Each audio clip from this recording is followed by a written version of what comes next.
খরচা বাঁচানোর চেষ্টা করবেন না কোনোভাবেই। এটা এমন কিছু দাম নাই, 1 লিটারের দাম আপনার 700 থেকে 800 টাকা দাম হবে হয়তো, অথচ আপনার 5 বিঘে জমিতে কভার করবে। তো এই হিউমিক অ্যাসিডের ক্ষেত্রে কিন্তু সেটাই আবার উল্টোটা। এইটা কিন্তু সমস্ত জমিতে সমানভাবে দিতে হবে আপনাদেরকে এবং দেওয়ার চেষ্টা করতে হবে। আসসালামু আলাইকুম। তো আজকে আমি যে কাজটার জন্য মাঠে এসেছি সেটা হচ্ছে হিউমিক অ্যাসিড প্রয়োগ। তো আমি আগেও ভিডিও বানিয়েছি যে হিউমিক অ্যাসিডের কী কাজ এবং কোন সময়ে প্রয়োগ করতে হয়। তো আমাদের এবছর গ্রীষ্মকালীন ধান চাষের আজকে 13তম দিন। তো সেই দিনে আমরা এখন ধানটা একটু জাস্ট সবুজ হতে লেগেছে, এই মুহূর্তে আমি আর কি হিউমিক অ্যাসিডটা প্রয়োগ করছি। তো আপনাদেরকে আগেও দেখিয়েছি, এখন আবার দেখাচ্ছি যে কী হিউমিক অ্যাসিড আমি প্রয়োগ করছি।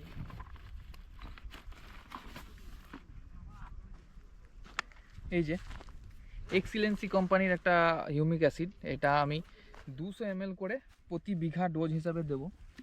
তো আমি সমস্ত চাষি ভাইদেরকে বলছি যারা চাষের সঙ্গে ওতপ্রোতভাবে জড়িত আছেন যে খরচা বাঁচানোর চেষ্টা করবেন না কোনোভাবেই।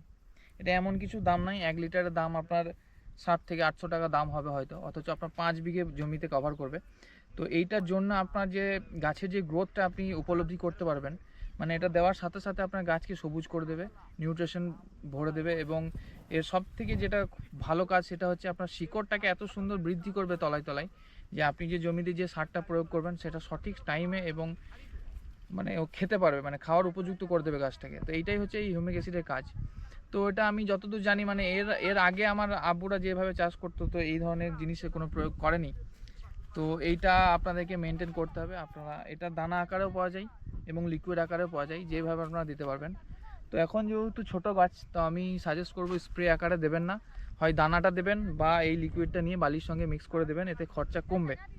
তো সব থেকে খরচ কম হচ্ছে এই লিকুইডটা নিয়ে বালিতে। আমরা এই যে দিচ্ছি দেখো, এই যে বালি এনেছি দেখুন, খাটনিকে ভয় করলে হবে না, বস্তা বন্দি করে আমরা বালি এনেছি বস্তায় ভরে, দেখাও।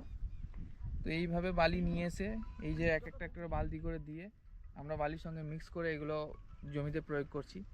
তো ঠিক মতোভাবে করা গেলে একদিনেই 5 বিঘে হয়ে কভার করা যাবে। তো সেই দিক থেকে বাস আপনাকে করতে জানতে হবে এবং ইচ্ছাটা প্রকাশ করতে হবে। 50 ml এর কোটোতে, এটা 1.5 বিঘে ভুঁইয়ের জন্য আমরা দিচ্ছি। তো 50 ml করে হলে 6 বার দিলে এটা কভার হয়ে যাবে ইনশাল্লাহ।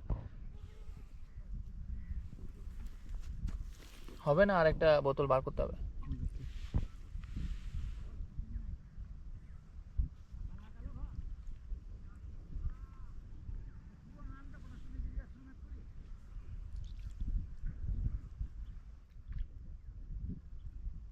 একটু কম হচ্ছে না? ঠিক আছে ওটা অসুবিধা হবে না।